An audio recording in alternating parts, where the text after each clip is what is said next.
Era uma vez um jovem chamado José que vivia em uma cidade movimentada. José sempre esteve atento aos problemas que assolavam sua comunidade: pobreza, criminalidade e falta de oportunidades para os jovens. Ele sabia que queria fazer a diferença e mudar a vida na cidade para melhor. José sempre foi uma pessoa ambiciosa e trabalhadora. Ele se formou no ensino médio com honras e se matriculou em uma universidade de prestígio para estudar planejamento urbano. Ele sabia que esse campo lhe daria as habilidades e conhecimentos necessários para criar uma mudança positiva em sua comunidade. Durante seus estudos, José tornou-se profundamente apaixonado pelo desenvolvimento e revitalização da comunidade. Ele passou os verões estagiando em várias organizações que trabalhavam em questões como moradia acessível e desenvolvimento econômico. Ele também foi voluntário em uma organização juvenil local, orientando crianças de famílias de baixa renda e ajudando-as a alcançar seus objetivos. Depois de se formar em urbanismo, José voltou para sua cidade determinado a fazer a diferença. Ele sabia que não poderia fazer isso sozinho, então começou a construir uma rede de líderes comunitários, ativistas e pessoas com ideias semelhantes que compartilhavam sua visão de uma cidade melhor. O primeiro projeto de José foi uma horta comunitária em um bairro de baixa renda. Ele reuniu residentes, empresas locais e funcionários do governo para criar um belo e produtivo espaço verde no coração da cidade. A horta não apenas fornecia produtos frescos para a comunidade, mas também servia como um ponto de encontro para as pessoas se conectarem e construírem relacionamentos. A horta comunitária de José fez tanto sucesso que se tornou modelo para outros projetos de desenvolvimento comunitário em toda a cidade. José e sua equipe ajudaram a criar novas moradias para famílias de baixa renda, programas de capacitação profissional para jovens e outras iniciativas que ajudaram a melhorar a vida dos moradores. À medida que a cidade começou a mudar para melhor, a reputação de José como líder e transformador cresceu. Ele foi convidado para falar em conferências e seu trabalho foi destaque em veículos de notícias nacionais. Por fim, José concorreu ao cargo e foi eleito prefeito da cidade. Como prefeito, ele continuou a trabalhar incansavelmente para melhorar a vida de seus eleitores. Ele trouxe novos negócios e atraiu novos investimentos para a cidade, gerando empregos e oportunidades econômicas. Ele também implementou novas estratégias de combate ao crime que ajudaram a reduzir o crime e melhorar a segurança pública. Os esforços de José valeram a pena e sua cidade se tornou um exemplo brilhante do que pode ser alcançado quando as pessoas se unem para fazer a diferença. Ele serviu como prefeito por muitos anos e continuou a ser um defensor da justiça social e do desenvolvimento comunitário. Ele inspirou inúmeros jovens a se envolverem no serviço público e a trabalharem para criar um futuro melhor para todos. A história de José é de esperança, determinação e o poder de uma pessoa para fazer a diferença no mundo. É um lembrete de que, com muito trabalho e uma visão de um futuro melhor, todos podemos criar mudanças positivas em nossas comunidades e no mundo. História 2: Esperança em meio ao nada. Era uma vez uma mulher chamada Jasmine. Ela era uma mãe solteira trabalhadora que lutava para sobreviver desde que se lembrava. Apesar de seus melhores esforços, ela se viu em uma situação financeira difícil, sem outra opção a não ser vender sua amada casa. Jasmine morou em sua casa por muitos anos e guardou muitas memórias preciosas para ela e sua família. Mas com as contas se acumulando e nenhuma maneira de pagar as contas, ela sabia que tinha que deixar para lá. Ela colocou sua casa à venda e esperou que um comprador aparecesse, sentindo o tempo todo um peso no coração. Quando ela estava prestes a perder as esperanças, algo milagroso aconteceu. Um rico empresário viu a lista de sua casa e foi imediatamente atraído por ela. Ele contatou Jasmine e fez uma oferta que era mais do que ela jamais poderia esperar. O empresário explicou que havia recebido recentemente uma grande soma de dinheiro e queria usá-lo para ajudar outras pessoas. Ele estava procurando por uma família merecedora para ajudar e acreditava que Jasmine e sua família eram os destinatários perfeitos. Emocionada, Jasmine aceitou a proposta do empresário. Ela conseguiu pagar todas as suas dívidas e ainda teve dinheiro suficiente para abrir seu próprio negócio. Ela foi capaz de manter sua casa e criar sua família em um ambiente seguro e amoroso. O empresário tornou-se um amigo próximo e mentor, e Jasmine ficou eternamente grato pela gentileza que ele demonstrou a ela e sua família. Daquele dia em diante, Jasmine se dedicou a pagar adiante, usando seu novo sucesso para ajudar os necessitados. Ela sabia que sem a generosidade daquele empresário, sua vida poderia ter tomado um rumo muito diferente.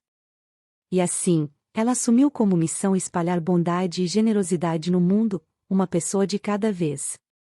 História 3. Um chamado inesperado. Era uma vez um menino chamado Caio que vivia numa pequena aldeia com o pai e os irmãos. Ele era uma criança feliz e curiosa, sempre ansiosa para explorar o mundo ao seu redor. No entanto, ele sempre foi profundamente afetado pela perda de sua mãe, Laila, que faleceu quando ele era apenas um bebê. Um dia, Caio decidiu visitar o túmulo de sua mãe, algo que nunca havia feito antes. Ele caminhou pela aldeia, passando pelas paisagens e sons familiares, até chegar ao cemitério nos arredores da cidade. Ao se aproximar do túmulo de sua mãe, ele sentiu uma sensação estranha na boca do estômago. Ele não tinha certeza do que esperar, mas sentiu uma forte atração por estar ali. Enquanto ele estava diante do túmulo, de repente ele ouviu uma voz chamando seu nome. A princípio, ele pensou que era apenas sua imaginação, mas a voz persistiu, ficando mais alta e clara a cada momento que passava. Ele se virou, mas não havia ninguém lá. Ele olhou para o túmulo e viu algo que nunca poderia ter imaginado. Ali, diante dele, estava o fantasma de sua mãe, Laila. Caio estava apavorado, mas não conseguia desviar o olhar. Ele podia ver que Laila estava tentando comunicar algo a ele, mas não conseguia entender o que era. Ele sentiu uma estranha mistura de medo e desejo ao olhar nos olhos dela. Ele estava com medo, mas não pôde deixar de sentir uma sensação de conforto e familiaridade enquanto olhava nos olhos dela. O fantasma de Laila ficou com ele por alguns minutos, e então ela desapareceu de repente. Caio ficou sozinho, confuso e chocado. Ele não sabia o que fazer com o que acabará de vivenciar. Mas uma coisa que ele sabia com certeza era que precisava falar com seu pai sobre isso. Ele contou ao pai o que havia acontecido e a reação do pai foi a esperada, ele não acreditou nele. Mas Caio sabia o que via, e sabia que o fantasma de sua mãe tentará comunicar algo importante para ele. Ele não conseguia se livrar da sensação de que havia algo que precisava saber. Daquele dia em diante, Caio sentiu um renovado senso de propósito. Ele sabia que precisava descobrir o que o fantasma de sua mãe estava tentando lhe dizer. Ele passou os anos seguintes pesquisando tudo o que podia sobre fantasmas e vida após a morte, determinado a descobrir a verdade. Os anos se passaram e Caio nunca mais teve uma experiência semelhante, mas sentiu que tinha uma ligação mais profunda com sua mãe, mesmo que ela não estivesse mais fisicamente com ele. Ele percebeu que o fantasma de sua mãe estava tentando lhe dizer era que ela o amava e sempre estaria com ele, em espírito. Daquele dia em diante, ele sentiu uma sensação renovada de paz e encerramento. Ele sabia que o fantasma de sua mãe lhe dera o dom do encerramento e estava eternamente grato pela experiência. História 4. Nem sempre é o que parece. Era uma vez uma jovem chamada Catarina. Ela era ambiciosa e trabalhadora, e sempre sonhou em se tornar uma policial. Então, quando ela se formou na faculdade, ela se inscreveu para ser estagiária da polícia em sua cidade natal. Catarina ficou emocionada ao ser aceita no programa. Ela foi designada para trabalhar com um detetive veterano chamado Jack, conhecido por sua natureza rígida, mas justa. Catarina estava determinada a impressioná-lo e ganhar um lugar na polícia. Nas primeiras semanas, o estágio de Catarina transcorreu sem problemas. Ela ajudou Jack com a papelada, andou de carona e ajudou nas investigações. Mas um dia, tudo mudou.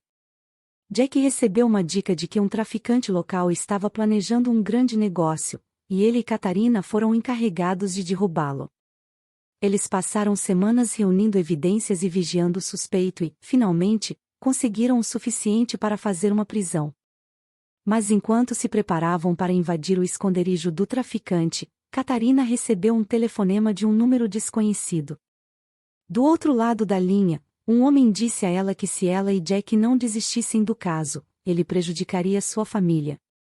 Catarina estava apavorada, mas sabia que não podia deixar que a ameaça a impedisse de fazer seu trabalho. Ela contou a Jack sobre a ligação e eles decidiram prosseguir com o ataque. O traficante foi preso, mas enquanto comemoravam o sucesso, Jack recebeu uma ligação da delegacia. A família de Catarina havia sido sequestrada e os sequestradores exigiam a libertação do traficante em troca de seu retorno seguro. Jack e Catarina estavam divididos. Eles sabiam que não podiam deixar um criminoso sair em liberdade, mas também não podiam abandonar a família de Catarina. Eles decidiram tentar negociar com os sequestradores e ganhar algum tempo para bolar um plano. Mas quando eles estavam prestes a fazer a ligação, Jack recebeu a visita surpresa de um velho amigo, um agente do FBI especializado em crime organizado. Ele revelou que o traficante que eles prenderam era na verdade uma testemunha-chave em um grande caso federal, e os sequestradores faziam parte da mesma organização criminosa que o FBI vinha investigando há anos. O agente do FBI se ofereceu para assumir o caso e prometeu que a família de Catarina estaria protegida. No final, o traficante testemunhou contra seus ex-companheiros e a família de Catarina foi reunida com segurança. E Catarina finalmente percebeu que o homem que ela pensava ser Jack era na verdade um agente do FBI disfarçado que estava trabalhando para derrubar a organização criminosa. A reviravolta era que Jack era um agente secreto que trabalhava no caso há anos e nunca revelou sua verdadeira identidade. A moral da história é que, às vezes, você nunca sabe em quem pode confiar e que, mesmo nas situações mais sombrias, sempre há esperança. Catarina aprendeu essa lição da maneira mais difícil, mas emergiu da experiência mais forte e determinada do que nunca perseguir seu sonho de se tornar uma policial. História 5. A verdadeira felicidade. Era uma vez um homem muito rico chamado Tomé. Ele tinha tudo o que poderia desejar, uma mansão, carros luxuosos e todos os luxos que o dinheiro poderia comprar. Mas, apesar de toda a sua riqueza, Thomas não era feliz. Ele se sentia vazio e sozinho, e não conseguia entender por quê. Um dia, enquanto caminhava, Thomas encontrou um menino pobre chamado Jack. Jack estava sujo e maltrapilho e mendigava dinheiro na esquina. Thomas estava prestes a passar por ele, mas algo em Jack chamou sua atenção. Ele parou e perguntou ao menino para que ele queria o dinheiro. Jack olhou para Thomas com olhos grandes e inocentes e disse: "Quero comprar um presente de aniversário para minha mãe. Ela está muito doente e quero fazê-la feliz." Thomas ficou emocionado com as palavras do menino e deu a ele todo o dinheiro que havia na carteira. Ele observou Jack sair correndo para comprar um presentinho para sua mãe e não pôde deixar de sentir uma pontada de inveja. Aqui estava este pobre menino, sem nada em seu nome, que foi capaz de encontrar a felicidade em uma coisa tão pequena. Daquele dia em diante, Thomas assumiu como missão aprender com Jack. Ele começou a se voluntariar em um refeitório local e começou a doar uma parte de sua riqueza para os necessitados. Ele também começou a visitar Jack e sua mãe, trazendo-lhes mantimentos e outros itens essenciais. À medida que passava mais tempo com Jack e sua mãe, Thomas começou a entender o verdadeiro significado da felicidade. Ele percebeu que não se tratava de ter mais dinheiro ou mais posses, mas sim dos relacionamentos e conexões que tinha com os outros. Ele aprendeu que a verdadeira felicidade vem de dar aos outros e fazer a diferença em suas vidas. Thomas viveu o resto de seus dias como um homem gentil e generoso, usando sua riqueza para ajudar os outros e espalhando alegria e felicidade por onde passava. Ele nunca esqueceu a lição que aprendeu com o pobre menino chamado Jack, e sempre se lembrou de que a verdadeira riqueza não é medida pelo que você tem, mas pelo amor e bondade que você dá aos outros. História 6. A Fazenda Próspera. Henrique era um velho agricultor que passou toda a sua vida trabalhando em sua fazenda. Ele herdou a terra de seu pai e trabalhou duro para torná-la um lugar próspero e generoso. Ele sempre sonhou em passá-lo para seus filhos e netos, e foi exatamente isso que ele fez. Henrique teve 3 filhos, 2 filhos e uma filha. O filho mais velho, João, era o que mais se parecia com ele. Ele era trabalhador e dedicado à fazenda, e Henrique sabia que cuidaria dela quando ele se fosse. Seu filho mais novo, Carlos, estava mais interessado no lado comercial das coisas e muitas vezes ajudava o pai nas finanças e na comercialização da fazenda. A filha, Maria, era a única que não trabalhava na roça, mas estava sempre presente para sustentar a família e ajudar quando necessário. Os filhos de Henrique cresceram e tiveram filhos, e Henrique ficou muito feliz em ver seus netos correndo pela fazenda. Eles costumavam vir e ficar com ele durante o verão, e ele adorava ensiná-los sobre a terra e como cuidar dela. Ele os levava para os campos e os ensinava a plantar e colher, e eles o ajudavam com os animais. À medida que Henrique crescia, ele começou a desacelerar. Ele não podia mais fazer o trabalho pesado que fazia antes, mas ainda adorava estar na fazenda e ver sua família trabalhando. Ele sabia que a fazenda estaria em boas mãos quando ele se fosse, e isso lhe trouxe grande paz. Os anos foram passando e Henrique envelheceu e ficou grisalho, mas o amor pela fazenda nunca esmoreceu. Muitas vezes ele se sentava em sua varanda e observava o pôr do sol sobre os campos, e sabia que tinha vivido uma vida boa. Ele tinha orgulho do legado que havia construído e sabia que sua família continuaria a torná-lo um lugar de calor e felicidade para as gerações vindouras. Um dia, Henrique faleceu pacificamente enquanto dormia. Seus filhos e netos lamentaram sua perda, mas também sabiam que seu espírito sempre estaria com eles na fazenda.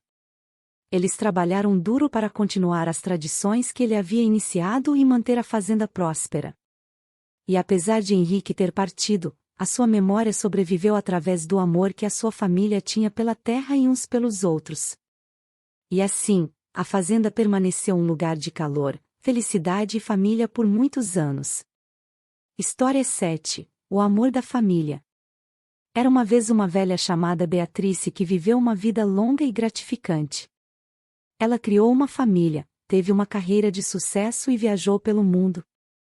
Ela sempre foi independente e autossuficiente e nunca sentiu a necessidade de se estabelecer com um parceiro. À medida que crescia, Beatrice começou a se sentir solitária. Seus filhos cresceram e se mudaram, e seus amigos faleceram ou se mudaram para diferentes partes do país. Ela sentiu que não tinha mais nada pelo que esperar e começou a perder as esperanças. Um dia, Beatrice decidiu fazer uma viagem a uma pequena aldeia no interior. Ela sempre amou a tranquilidade e a simplicidade da vida rural e pensou que uma mudança de cenário poderia lhe fazer bem. Ela fez as malas e partiu em sua jornada. Ao chegar na vila, foi recebida pelos simpáticos moradores que a receberam de braços abertos. Ela rapidamente se estabeleceu em uma pequena cabana na periferia da aldeia e começou a explorar a área. Enquanto caminhava pela aldeia, ela conheceu um homem chamado George. Ele era um homem gentil que viveu na aldeia toda a sua vida. Ele era viúvo e vivia sozinho há muitos anos, assim como Beatrice. Eles rapidamente fizeram amizade e gostaram da companhia um do outro. Semanas se passaram, e a amizade de Beatrice e George se aprofundou. Eles costumavam passear no campo e conversavam por horas a fio. Eles logo perceberam que tinham muito em comum e começaram a desenvolver sentimentos um pelo outro. Mas assim que o relacionamento de Beatrice e George estava começando a florescer, uma revelação chocante veio à tona. Beatrice descobriu que George era na verdade seu filho há muito perdido, que ela havia dado para adoção muitos anos atrás. Ela estava com o coração partido e confusa, mas George garantiu a ela que a amava como mãe e que nada mudaria isso. No final, Beatrice e George decidiram começar um novo capítulo de suas vidas juntos como mãe e filho. Eles se mudaram para o chalé juntos e fizeram um lar feliz. Eles passaram os dias curtindo a companhia um do outro e explorando a vila. Beatrice finalmente encontrou o amor que tanto procurava, e foi onde ela menos esperava, seu próprio filho. À medida que cresceram, eles compartilharam suas histórias de vida, os risos e as lágrimas. Eles sabiam que seu amor era único e especial, mas também era algo que sempre valorizariam. Eles viveram felizes para sempre, sabendo que a família não é apenas sobre sangue, mas sobre o amor e a conexão que temos um com o outro.